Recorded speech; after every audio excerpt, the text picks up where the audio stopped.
Thank you, Ken, and thanks to Ken, Neil, and Rosie for the invitation to talk today. Taking over from Ken's definition of success, we look at focus, we look at revenues, and we look at doing it faster. What I hope I'll show you today is how we would look at that space in the agricultural as well as in the Prion area, because in Alberta, basically, you have a $7 billion industry that was lost with the Prion problem that we had in 2003.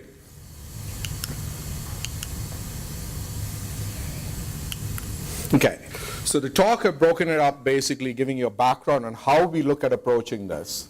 And then we'll talk about the project that we did with the National Institute of Nanotechnology on looking at detecting compounds that could help in the Prion as well as in ag and neurodegenerative research, and then we'll move over to the partners that we've had in this. So if we look at ChemRoots in general, ChemRoots is focused in main areas of pharmaceutical research, ag research, biodefense, as well as epigenetics. But the main area that we've been focusing on for the last 12 years is basically developing new small molecules that can address a broad range of problems. So if you look at it as a drug, a new pesticide, a new fungicide, basically, you can look at it doing it two different ways. One is looking at it from a disease target or your traditional structure-based drug design. Because at the end of the day, the major industries are looking to get a new chemical entity or a drug or a pesticide. The way we help them do that is basically design new scaffolds and building blocks, and that will be the focus of the talk today. And we look at natural products from a different angle, because at the end of the day, what we develop is new chemistry that can then help the major pharmas and ag companies develop new drugs out there. How do we do that? Okay, so we look at it mainly from a chemistry-based program. We haven't got into informatics, we don't get into the assays, we stick with our strengths with this chemistry. Now, if you look at the Prion diseases, basically if you go back, what we've looked at is, can we develop small molecules out here that can prevent the misfolding, which has been linked with both the Prion diseases as well as neurodegenerative diseases, where you're looking at Parkinson's, Alzheimer's, and ALS out there. So how do we look at that? We look at different ways of measuring it at the single molecular level. Because if you look at the way people have looked at the neurodegenerative, they've looked at controlling the serotonin or the dopamine levels. We have looked at, can we actually slow down the process that Parkinson's, the onset takes place. So the compounds that we designed were then tested using the primary test, which I showed you in the first slide, followed by the new molecular tweezers which have been built at NINT under this program.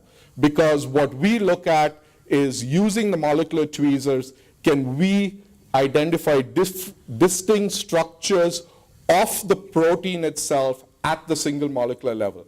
This is what the concept looked like when we started the program 3 years ago.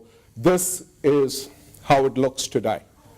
It is a reality project. So what we look at is measuring the protein to see whether we can slow down by using the molecular tweezers to actually see whether we can slow down the disease. And I'm happy to report, in the 18 months that this project has gone on, we have actually found 7 major families that can actually slow down Parkinson's as well as attack the prion protein out there.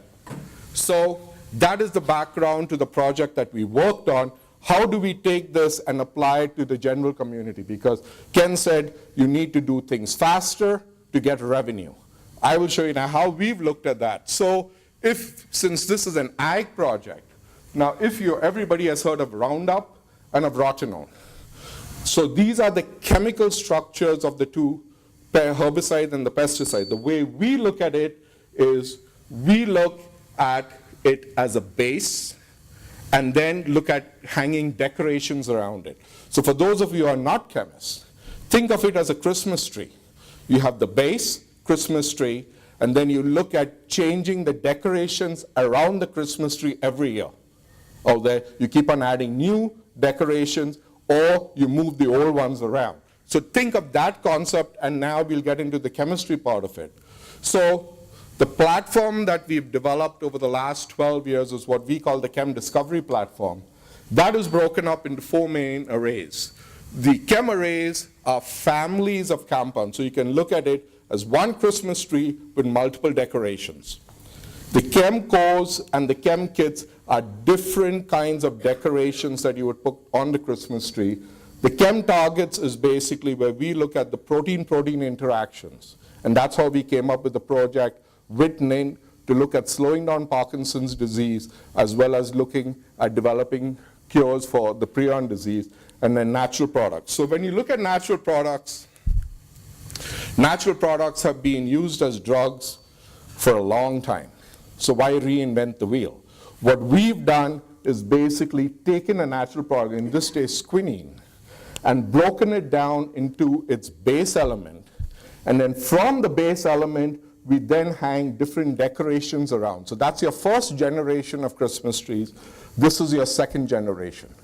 Now, if you want to get over the hurdle of trying to find a drug quickly, you throw as many compounds through the assay as possible. So here, if you notice, the similarity is all of them have got the piperidine motif. That is the druggable motif that is present in the drug. So what we've done is created novel families of compounds that you can now put through your high throughput assay and then find a new hit which develops into a drug out there. Then when we look at some of the other work we've done, another thing where people look at when you're looking at it from a drug perspective is, can we find shape to the structure? The way we design that shape is we take a base molecule, and depending upon the chemistry we do around the molecule, you can get complex natural product-like structures which can go. It gives you shape to the molecule, improves your binding to the protein to help you find your drug out there. Same thing we did an example out here. Now, the other thing, again, going back to the Christmas tree concept, basically what we've designed is a novel scaffold, and then you can pick different decorations from the collection that we built over the last 12 years, attach it to this point, and get different combinations out there. Okay, so think of it, for me, I think of this when I'm teaching the kids with Lego. You still have, you can build your structures, but you can move things around. That's how you look at developing chemistry and fast-tracking your drug discovery out there. Now, these are just some of the examples that we worked with the big pharma and the ag when we are looking at helping them find new pesticides, new insecticides, as well as new herbicides. So we take a basic structure out there and then play around with the decoration. So if you look at it, you get complex. That's how your Christmas tree looks good. You change the decorations and you put different colored lights. So if you look at it out here, so if you want the lights, you basically look at one set of lights that go into the whole thing, but then you change the bulbs or the tubes that hang on the tree out there. So that is one concept. The same concept in simple form looks like this out there. So it's, again, because a lot of people are not chemists, so I don't want to get into the detailed chemistry that you would put, but basically just look at different substitution patterns that you would look like on the tray out there. And again, this is another one that we looked at developing, was basically involving what we classify as spirocycle compounds. So you have a point of diversity where things can flip and bind to different pockets within the protein itself. So we've got the world's largest spiro collection out there when it comes to designing these novel building blocks. Now, this is nothing that is done just in the last year. This is 12 years of work that I'm presenting today out here. Another concept that we've used in the Scaffold diversity program is basically looking at a base molecule, and we've got a collection of building blocks that have worked in the past. So if things work, why mess with them? So that's what we've incorporated into the first generation.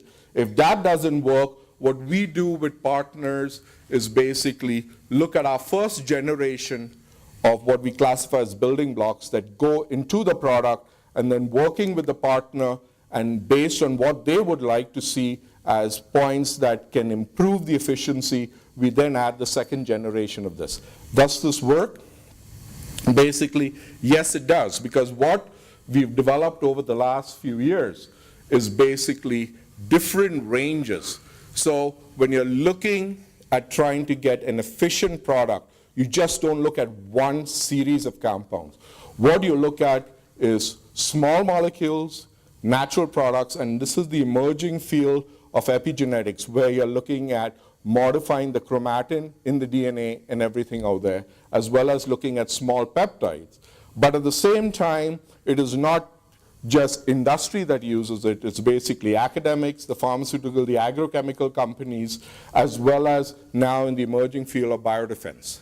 That's where we are looking at developing some of the next generation of products. Does it work? Yes, this is the operation where this is Canada's first fully automated chemistry center, where you can basically, it's customized, where you can use the same format for synthesis, for purification, and for putting it into screening assays out there. Then this work has been recognized both locally when we won the Small Business Award, and in 2009, Toyota picked us as their strategic partner for all of Japan in the life sciences and healthcare area. And in all this work, we have to give credit to the funding agencies. The work I spoke about today, when we were looking at neurodegenerative, and the Prion work was funded through the Biosolutions and the NanoWorks, which is now part of Tech Futures. And then we've got the NRC and the WD. And this work has been appreciated by our partners all over the world out there. We're fairly strong both in the ag as well as the healthcare area. We've got 96 international collaborations. As I mentioned, we are very strong in Japan with over 25 collaborations out there. We've got clients both in the biotech, in the ag, as well as the research area. But then one way we look at giving back is basically working in the neglected disease area. So we're looking at working with Chagas, leishmania, malaria, and tuberculosis, and we've just won a National Research Council award for that one. So what I hope I've shown you in the short time is the chemistry program that we've developed has helped fast-track drug discovery, has brought revenues to companies, because over the last 12 years, we've actually put 16 compounds into preclinical with the partners out there. And they're fairly cost-effective. And if there's any further thing, feel free to contact me in the break, and thank you for your attention.